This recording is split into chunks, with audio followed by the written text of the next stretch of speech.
छात्रों नमस्कार। एनसीईआरटी गणित कक्षा 10वीं में आपका स्वागत है। हम लोग प्रश्नावली 5.2 का प्रश्न क्रमांक 3 अब करेंगे और इसमें हमें कुछ बॉक्स दिए गए हैं और इन्हें हमें भरना है। तो सबसे पहले क्वेश्चन पढ़ लेते हैं। निम्नलिखित समांतर श्रेणियों में रिक्त स्थानों के पदों को ज्ञात कीजिए। तो यहाँ पर हमें 5 प्रश्न दिए गए हैं और इनमें बॉक्स बने हुए हैं। आप देख सकते हैं यहाँ पर ये बॉक्स बने हैं, तो इनको भरना है। तो ये बॉक्स वाले क्वेश्चन कैसे करते हैं, तो इसको करने से पहले हम थोड़ा समझ लेते हैं। किसी भी समांतर श्रेणी का प्रथम पद a होता है, उसके बाद दूसरा पद a प्लस डी होता है, तीसरा पद a प्लस 2d होता है और चौथा पद a प्लस 3d, पांचवा पद a प्लस 4d, छठवां पद a प्लस 5d, इस तरीके से बढ़ता जाएगा। तो ये आपको थोड़ा याद रखना है कि प्रथम पद a होता है, लेकिन दूसरा पद a प्लस d, तीसरा पद a प्लस 2d, चौथा पद a प्लस 3d, इसी तरीके से पांचवा पद और छठवां पद ये बढ़ते जाते हैं। तो यहाँ पर रिक्त स्थान जो भरना है, अगर हमें a और d मालूम हो जाता है तो हम आगे की पद भी ज्ञात कर सकते हैं।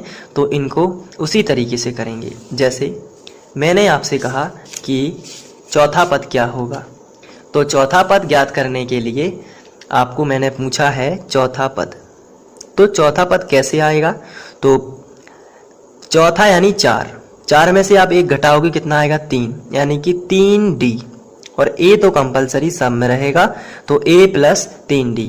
जैसे मैंने आपसे कहा 10वां पद क्या होगा, तो 10वां पद आपसे पूछा है 10वां पद, इसका मतलब आप 10 में से 1 घटाइए, कितना आया 9, तो 9d तो आप पहले लिखेंगे और a उसके बाद में लगाएंगे। तो ये है 10वां पद का सूत्र a प्लस 9d। तो किसी भी पद का सूत्र निकालने के लिए आप उसमें से घटा सकते हैं 1 और वो d रहेगा, और a तो सब में कंपलसरी रहेगा ही। तो इस तरीके से आप इसको निकाल सकते हैं। तो अब हम इन क्वेश्चनों को सॉल्व करते हैं एक एक करके। तो सबसे पहले हम पहला क्वेश्चन कर लेते हैं, इसमें बॉक्स भरना है। तो कैसे भरेंगे, आइए पहला क्वेश्चन कर लेते हैं। इसमें हमें ये समांतर श्रेणी दी हुई है और इसमें पहले नंबर पर लिखा है 2, तो इसे हम प्रथम पद बोलते हैं, यानी कि a बराबर कितना दिया गया है 2, प्रथम पद भी बोला जाता है इसको। इसे a से दर्शाते हैं, a बराबर 2। इसके बाद हमें बीच वाला पद यानी दूसरा पद ज्ञात करना है और तीसरा पद हमें दिया गया है 26। तो प्रथम पद दिया गया है 2 और तीसरा पद भी हमें दिया गया है, इसको लिख लेते हैं। तीसरा पद 26, लेकिन तीसरा पद का फॉर्मूला क्या होता है, तो तीसरा पद का फॉर्मूला होता है a प्लस 2d बराबर 26। यहाँ पर a का मान रख देते हैं 2, यहाँ पर ऊपर से देख के, प्लस 2d बराबर 26। ये जो 2 है इसमें कोई भी चिन्ह नहीं लगा है, तो ये प्लस का माना जाता है, और प्लस वाली संख्या का पक्षांतर इस तरफ होगा तो माइनस हो जाएगा। तो आएगा 2d बराबर 26 माइनस 2। तो 2d बराबर 26 में से 2 जाएंगे तो 24, और 2 गुणा में है और गुणा वाली संख्या बटे में आएगी। तो यहाँ पर d बराबर आएगा 24 बटे 2। तो जब आप इसको डिवाइड करोगे तो 12 आएगा d का मान। अब हमें ब्लैंक दिया गया था, यानी खाली स्थान दिया गया था दूसरे स्थान पर। दूसरा पद निकालना है। दूसरा पद का फॉर्मूला क्या होता है, क्या आप बता सकते हैं? दूसरा पद होता है a प्लस डी, तीसरा पद होता है a प्लस 3d, चौथा पद a प्लस 3d, चौथा पद, पांचवा पद a प्लस 4d, इस तरीके से। तो अभी हम लोगों को दूसरा पद निकालना है, इसलिए a प्लस डी होता है। प्रथम पद a, दूसरा पद a प्लस d, तीसरा पद a प्लस 2d, इस तरीके से। तो दूसरा पद ज्ञात करना है, जहां पर a का मान कितना है 2 और d का मान अभी निकाला है 12। तो 12 और 2 कितने हो जाएंगे 14। तो यहाँ पर जो है आप भरोगे 14, इस तरीके से। तो ये आपका भर जाएगा। सेकंड कर लेते हैं।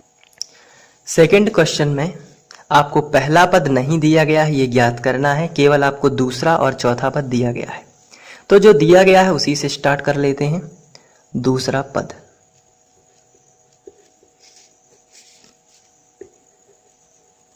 ये दिया गया है 13। दूसरा पद का फॉर्मूला होता है a प्लस डी बराबर 13।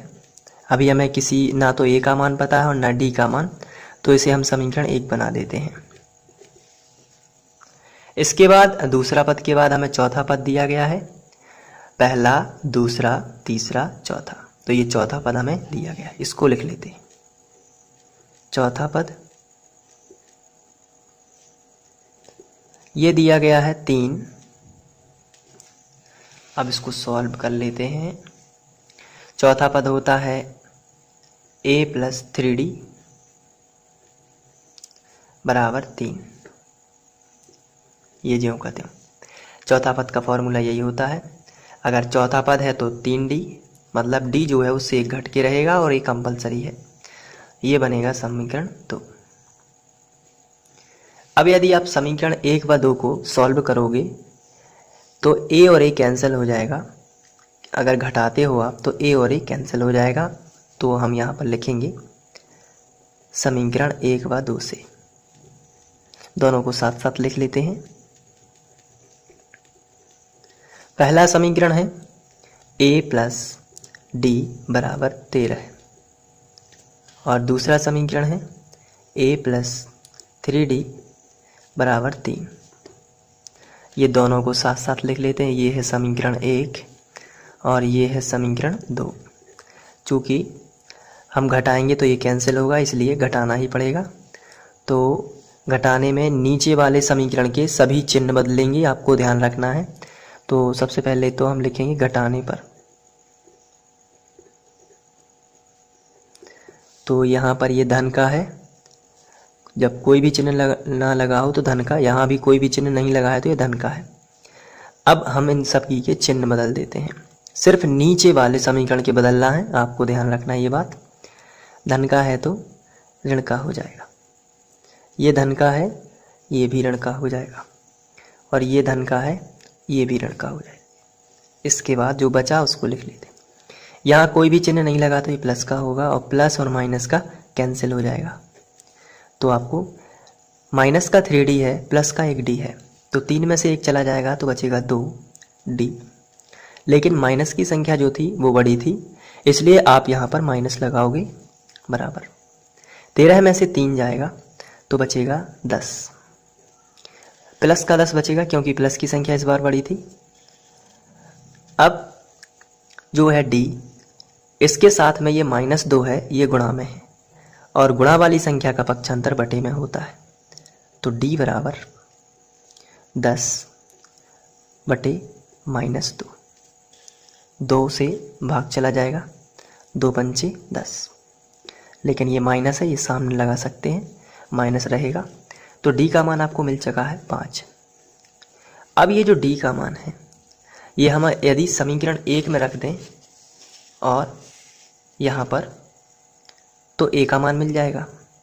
तो a और d के मान मिलेंगे तो हम खाली स्थान ज्ञात कर सकते हैं जो बॉक्स खाली दिए गए हैं। तो सबसे पहले हम लिखेंगे d का मान समीकरण 1 में रखने पर, समीकरण 1 में रखने पर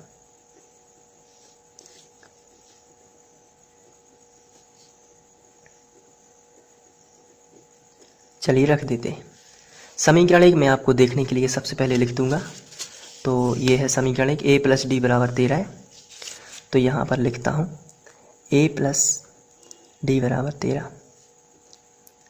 अब a ज्यों का त्यों, प्लस लगा है तो प्लस ज्यों का त्यों, d का मान -5 है तो आप ब्रैकेट में रखोगे -5 बराबर 13 है।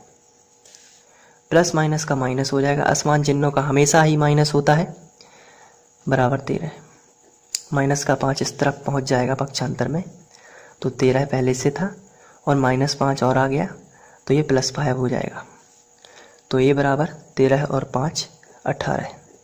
तो a का मान कितना मिला 18 है और d का मान कितना है -5। अब क्वेश्चन देख लेते हैं। तो यहाँ पर ये ब्लैंक दिए गए थे, तो ए का मान और डी का मान हमें ज्ञात हो चुका है। ए का मान कितना है 18 और डी का मान कितना है -5। ये पहले हम ज्ञात कर चुके हैं दोनों समीकरणों को घटाने पर जो इनसे बने हुए थे। अब यहाँ तो 18 ही आ जाएगा क्योंकि प्रथम पद ए ही होता है। तीसरा पद हमें खाली छोड़ा गया है, तो तीसरा पद जब खाली छोड़ा गया है तो यहाँ पर तीसरा पद होता है, यहाँ पर आप लिखेंगे तीसरा पद, और तीसरा पद का फॉर्मूला क्या आप बता सकते हैं क्या होगा? अभी मैंने आपको बताया है a + 2d, यही बताया है ना। तो तीसरा पद होता है a + 2d। a का मान कितना है 18 + 2 ज्यों का त्यों। d का मान कितना है -5, तो आप यहाँ पर रख दोगे -5। 18 ज्यों का त्यों, प्लस माइनस का आपको लगा देना क्योंकि असमान चिन्ह है तो आप माइनस लगाएंगे, और 5 दूनी 10। तो 18 में से 10 जाएगा तो कितना आएगा 8, तो यहाँ पर आपको भरना है 8। तो ये प्रथम पद हो गया और ये तीसरा पद। इसके बाद तीसरा प्रश्न करेंगे। तीसरा क्वेश्चन कह रहा है दूसरे नंबर का स्थान आपको ज्ञात करना है और तीसरे नंबर का स्थान ज्ञात करना है, जबकि प्रथम पद और 1 2 3 4 चौथा पद हमें दिया गया है। तो जो दिया गया है उसको सबसे पहले लिखना है। जैसे प्रथम पद a बराबर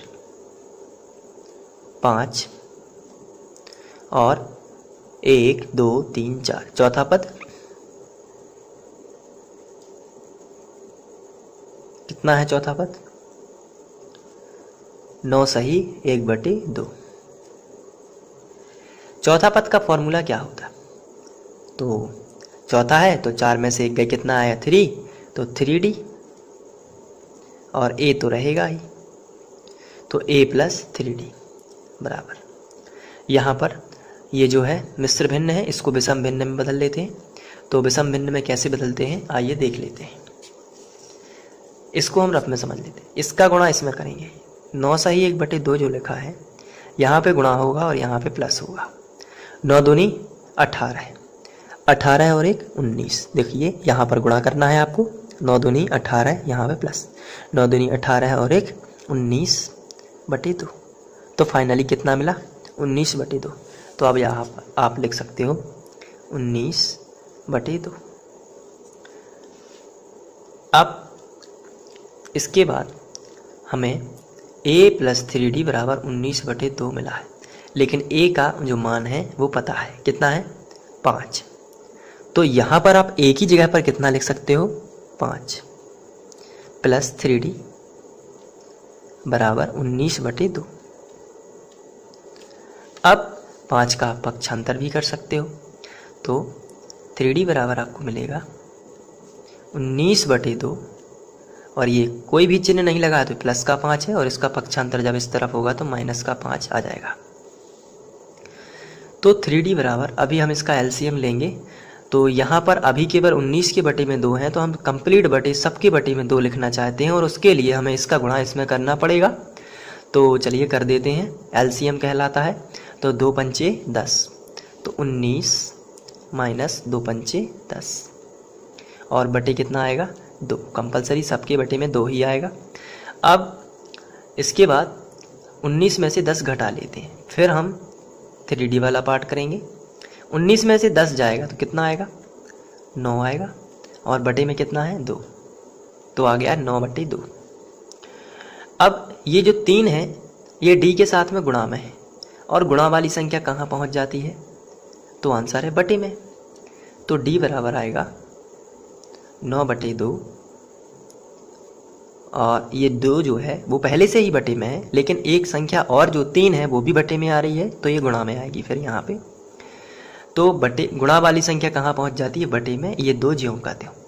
यहाँ से कैंसिल कर देंगे, 3 का 9, तो d का जो मान आएगा वो कितना आएगा 3/2। तो आपको d का मान भी मिल चुका है और a का मान भी मिल चुका है। तो अब हम क्वेश्चन पर चलते हैं। तो थर्ड क्वेश्चन में हमें दूसरा और तीसरा पद ज्ञात करना था। तो यहाँ पर a का मान हम निकाल चुके हैं जो कि दिया गया था 5, और d का मान हम निकाल चुके हैं। d का मान हमने निकाला है 3/2 अभी अभी, तो ये हम लिखेंगे 3/2। तो अब दूसरा पद का फॉर्मूला लगा दीजिए और तीसरा पद का फॉर्मूला लगा दीजिए, बहुत ही सिंपल है। तो चलिए दूसरे पद का फॉर्मूला लगाते हैं। दूसरा पद होता है a प्लस डी, ये होता है बराबर के नीचे बराबर। दूसरा पद में a का मान कितना है 5, प्लस है तो प्लस, d का मान कितना है 3/2, तो आप यहाँ पे लिखोगे 3/2। अब इसका एलसीएम से इसमें गुणा करोगे तो 5 10, प्लस कितना 3, बटे में कितना आ जाएगा टोटल 2। मतलब 2 जो है वो सबके बटे में आना चाहिए, तो ये कंप्लीट हो जाएगा।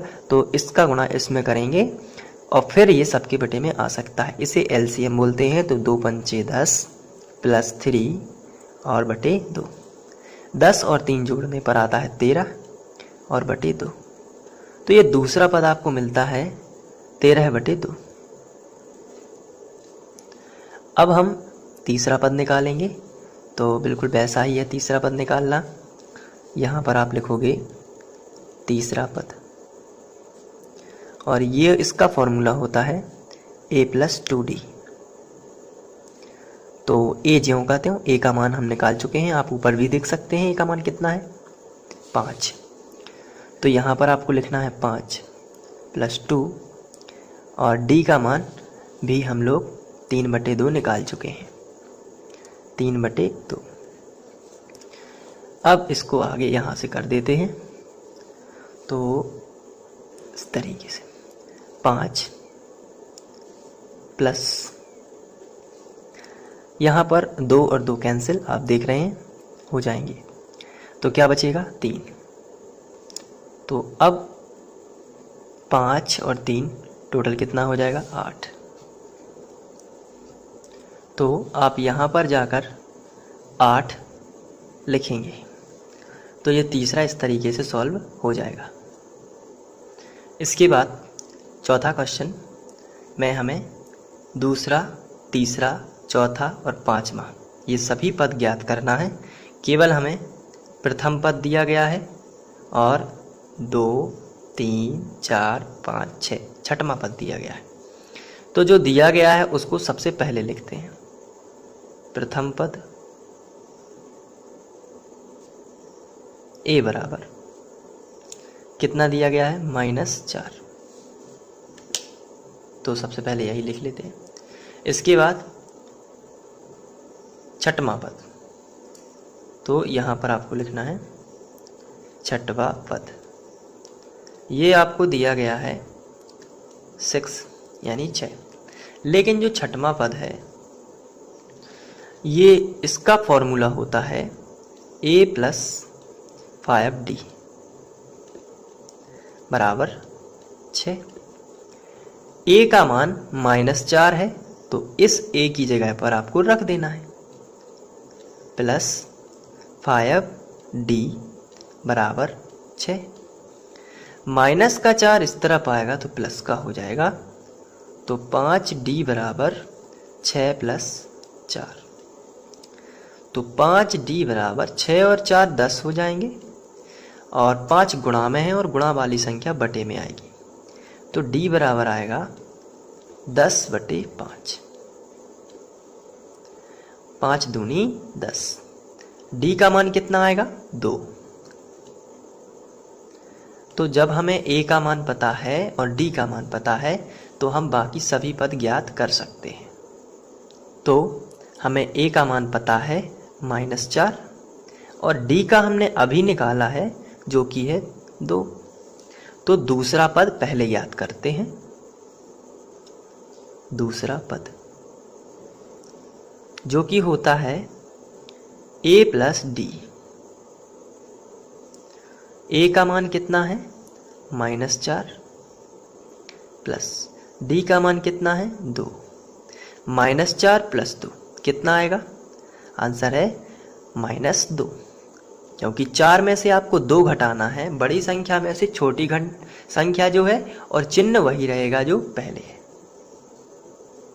अब हम तीसरा पद निकालते हैं।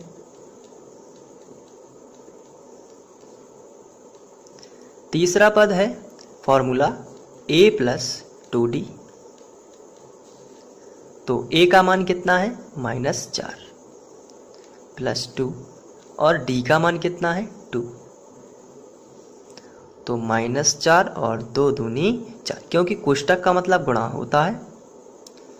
4 और 4 कैंसिल, माइनस प्लस है चूंकि तो 0 आएगा। अब हम यहाँ पर दूसरा, तीसरा, चौथा पद निकालेंगे। तो आप दूसरा पद यहाँ पर पहले तो लिख दीजिए -2, और तीसरा पद है 0, तो आप यहाँ पर लिख दीजिए 0। अब हम लोग चौथा पद निकाल रहे हैं, तो यहाँ पर आपको लिखना है चौथा पद। चौथा पद क्या होता है? तो आंसर है a प्लस 3d, यही है ना चौथा पद। इसका फॉर्मूला यही होता है, a का मान -4 प्लस 3 और d का मान 2। तो -4 प्लस 3 दूनी 6, 6 में से 4 जाएंगे तो कितना आएगा? तो प्लस का 2 आएगा, क्योंकि प्लस की संख्या बड़ी है। तो यहाँ पर आप लिखोगे और ऊपर +2। इसके बाद पहला, दूसरा, तीसरा, चौथा, पांचवा पद और रह गया है, तो हम यहाँ पर निकाल लेते हैं पांचवा पद। पांचवा पद का फॉर्मूला क्या होता है? a plus 4d। तो a का मान कितना है? तो यहाँ पर आप देख सकते हैं -4 है a का मान, और d का मान 2 है। -4 प्लस 4 और d का मान है 2। तो -4 प्लस 4 दूनी 8। तो 8 में से 4 जाएंगे तो क्या बचेगा? +4। तो यहाँ पर आप लिखोगे +4। इस तरीके से चौथा क्वेश्चन भी हो जाएगा। अब पांचवा क्वेश्चन करते हैं। तो पांचवें क्वेश्चन में दूसरा पद दिया गया है, तीसरा, चौथा, पांचवा और छठवां पद दिया गया। तो चलिए जो दिया है उसी को सबसे पहले लिखेंगे। दूसरा पद कितना है? तो आंसर है 38। और छठवां पद, पहले तो दूसरा पद का फॉर्मूला लगाना है। तो a प्लस d बराबर कितना? 38। इसको हम समीकरण 1 बनाएंगे, क्योंकि हमें a और d नहीं है पता कितना है। अब छठवां पद आपको दिया गया है, उसको लिख लेते हैं। छठवां पद ये है -22। तो छठवां पद होता है a प्लस 5d बराबर -22। इसको हम समीकरण 2 बनाएंगे। अब चूंकि हमें a कैंसिल करना है और d का मान निकालना है, तो आप समीकरण 1 में से 2 घटा सकते हैं। तो आपको लिखना है समीकरण 1 -2 से। तो समीकरण 1 है a प्लस d बराबर 38, ये है आपका समीकरण 1। और दूसरा है a प्लस 5d बराबर -22, ये है आपका समीकरण 2। चलिए घटा लेते हैं, a कैंसिल करना है तो यहाँ पर आप लिखोगे घटाने पर। और घटाने के लिए ओरिजिनल चिन्ह जो है वो बदल जाते हैं सिर्फ नीचे वाले समीकरण के, यानी प्लस का है तो माइनस का, प्लस का है तो माइनस का, और माइनस का है तो प्लस का। ये कैंसिल, प्लस का और माइनस का। माइनस जो है 5d और यहाँ पर प्लस d है, तो -4d जो है वो बच जाएगा बराबर 38 और +22 है, तो जोड़ लीजिए 8 और 2 10, 10 का 0, हासिल आई 1, और 3 और 2 5 और 1 6। तो ये प्लस के थे दोनों, इसलिए प्लस ही आएगा। तो d बराबर आपको मिलेगा 60/-4। तो इसको हम कैंसिल आउट करेंगे, तो 4 एकम 4 बचे 2, 4 पंचे 20, और ये -7 में। तो d का मान कितना आया है? -15। ये d का मान आप समीकरण 1 में रखोगे यदि यहाँ पर, तो a का मान मिल जाएगा। तो चलिए रखते हैं d का मान समीकरण 1 में।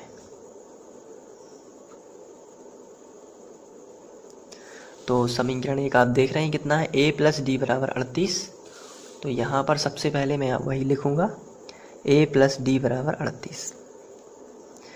a का मान ज्ञात करना है, d का मान -15, क्योंकि प्लस माइनस का माइनस हो जाएगा इसलिए आप डायरेक्ट लिख सकते हैं, और 38। तो a बराबर 38 माइनस का 15 प्लस हो जाएगा। अब आप जोड़िए तो a का मान आपको मिलेगा 8 5 13 की 3 हासिल आई 1, 3 और 1 4 और 1 5, तो a का मान मिलेगा 53। तो अब आप क्वेश्चन पर देख सकते हैं, तो ये हमें ज्ञात करना है। इसके पहले हम ज्ञात कर चुके हैं, a का मान 53 और d का मान -15 है, ये लिख लिया सामने। अब प्रथम पद तो 53 ही हो जाएगा क्योंकि a ही होता है। तीसरा पद ज्ञात कर लेते हैं। तीसरा पद, तो तीसरा पद जो है वो होता है a प्लस 2d, और a का मान कितना है, तो आंसर है 53 प्लस 2, और d का मान -15 है। तो 53, 15 दूनी 30, माइनस का 30, 53 में से 30 जाएंगे तो आप घटाएंगे तो आपको मिलेगा 23, और इसके बाद आप यहाँ पर 23 लिख सकते हैं। अब पहला, दूसरा, तीसरा, चौथा पद, तो यहाँ पर आप लिखोगे चौथा पद, और ये होता है a प्लस 3d। तो a का मान 53, आप देख सकते हैं a का मान 53 प्लस 3, और d का मान -15 है। तो 53 प्लस माइनस का माइनस 15 दिया 45, तो ये बचेगा 8। इसके बाद पहला, दूसरा, तीसरा, चौथा, पांचवा, तो पांचवा पद निकालेंगे, और पांचवा पद होता है a प्लस 4d। a का मान कितना है 53 प्लस 4, और d का मान -15 है। तो इसको जब कैलकुलेट करेंगे 53, 15 चौके 60, तो माइनस का 60 है, इसलिए माइनस की संख्या बड़ी है तो -7 आ जाएगा। तो इस तरीके से आप यहाँ पर भर सकते हैं -7। तो आशा करता हूँ आप लोगों को ये बॉक्स समझ में आ चुके होंगे, और इसको आप कम्प्लीटली एक बार फिर से कर लीजिए बिना देखे, और इसकी प्रैक्टिस करिए। Thank you.